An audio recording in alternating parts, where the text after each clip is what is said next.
तर बघा आमच्या कोंबडीचं नवीन घर झालेलं आहे.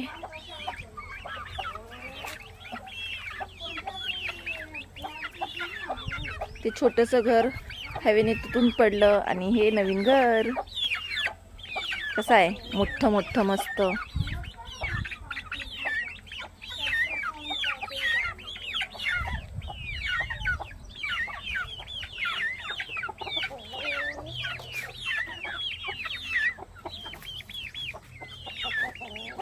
चला चला चला आतमध्ये.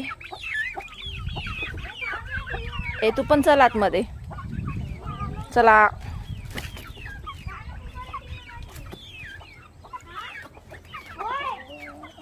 चलो. हे दोघांना कोणी घेतच नाही आतमध्ये. दोघे गेले ना की हे लोक मारतात, त्यांना बाहेर पाठवतात. चल चल ग.